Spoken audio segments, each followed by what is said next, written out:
Live NFL trivia every Tuesday night on Twitch at 9 p.m. Eastern. Come show off your football knowledge and have a chance to win cash prizes. Check the link in the description to find out more. And now, on with our feature presentation. There are roughly 25,000 people who have played in the NFL. Out of the tens of millions of people who have played football, only a select few have made it to football's biggest stage on Sundays. Some of these players have Hall of Fame careers and are remembered as the all-time greats. Some of these players don't even make it 1 year. And then there's an interesting group of people. These are the players that come into the league, score one touchdown and one touchdown only, and then do nothing again. This series is a celebration of those players. The players that found the end zone once and then disappeared. Welcome to today's installment of the One Touchdown Club. In 2001, the receiving depth chart on the Arizona Cardinals was definitely thin. Leading the way was former first-round pick David Boston, who was exceptional. He had 98 receptions for a league-best 1,598 yards, becoming just the second player in team history since moving to Arizona to lead the league in this category.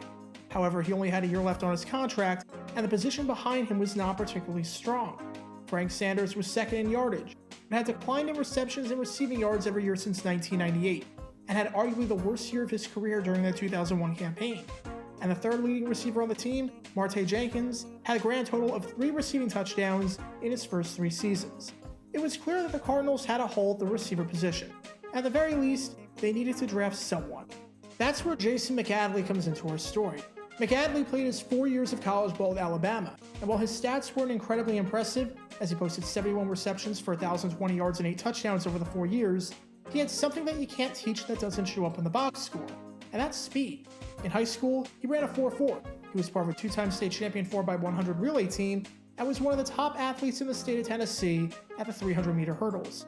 The Cards hadn't taken a receiver yet, and when the 5th round rolled along with pick number 149, the Cards decided to take the Crimson Tide player.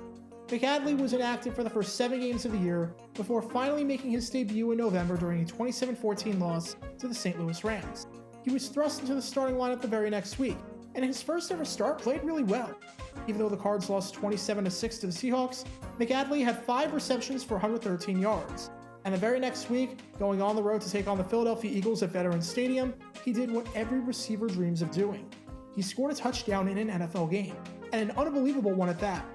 It's November 17, 2002 in this NFC East matchup, and after the Cards force a fumble on Philadelphia's opening drive, they're looking to capitalize. Facing a big 3rd down in the red zone, Jake Plummer looks for McAddley. And even with veteran cornerback Al Harris draped all over him, and even with some illegal contact on the play, McAddley made an unbelievable diving grab with the Cards on the board.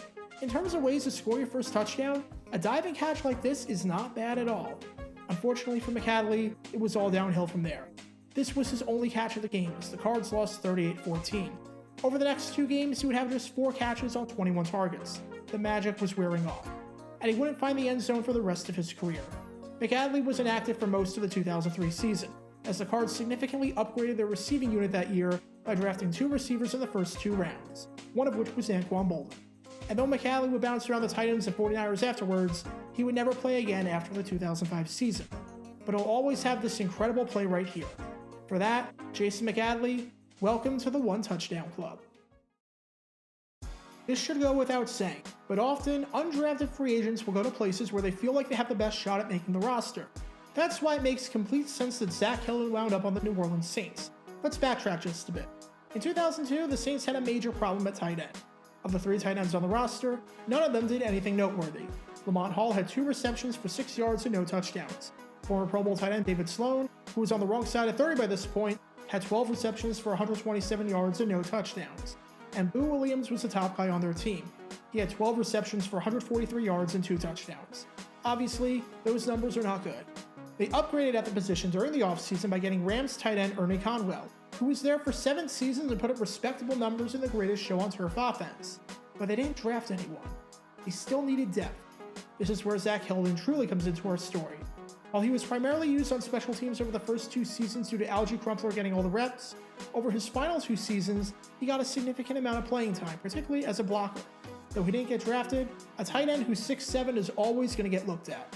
He signed with the Saints, though he rode the bench. In 2003 and 2004, he was inactive for practically every game and didn't have a single catch. But in 2005, he finally got some playing time due to an injury from Conwell, and even worked his way into the starting lineup for a few games. Though he didn't start on November 20th against the New England Patriots, he recorded 6 receptions for 72 yards, and that strong performance was enough to get him into the lineup the following week against the New York Jets. There, in front of a primetime national audience on Sunday Night Football, with the light shining brightest, Hilton found the end zone for the first time ever. With the Saints leading 7-6 in the second quarter, Aaron Brooks hit him on a seam route for the 15-yard score. It gave the Saints a 14-6 lead, and New Orleans would eventually win the game 21-19. Between the Patriots game the week before and this performance, it seemed like things were looking up for Hilton. However, that wasn't the case. He wouldn't find the end zone the rest of the way, and would be inactive for all of the 2006 season. He bounced around the league with a few teams, including the Jets, but never made the active roster. And while he eventually came back to New Orleans, it would be in the Arena Football League for the Voodoo. Still, in an awful, unspeakable 2005 season, Hilton finding the end zone on national television was definitely a bright spot. For that, Zach Hilton, welcome to the One Touchdown Club.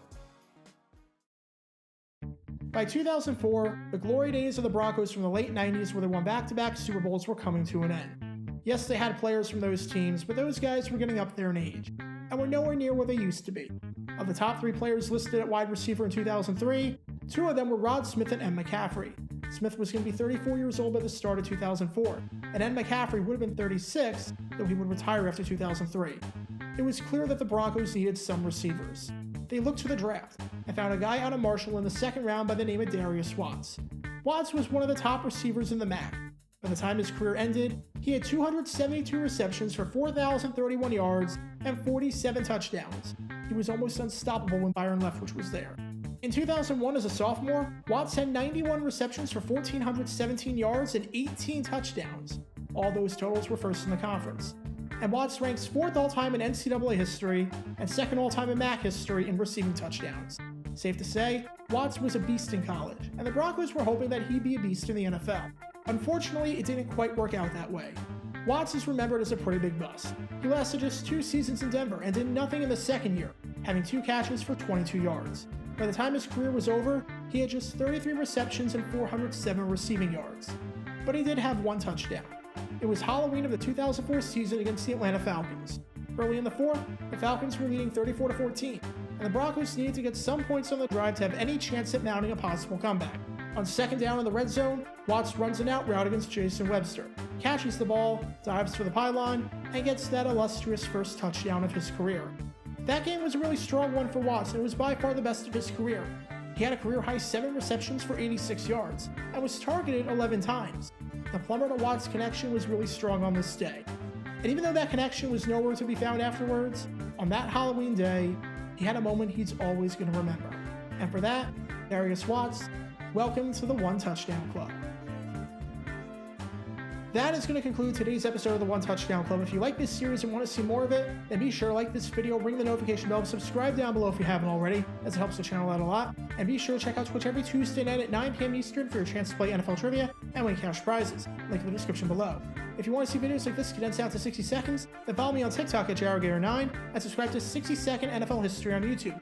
Also, special thanks to all of our Patreon supporters who help with the channel. Your support is greatly appreciated. So you can become a patron and request future video topics in the description below.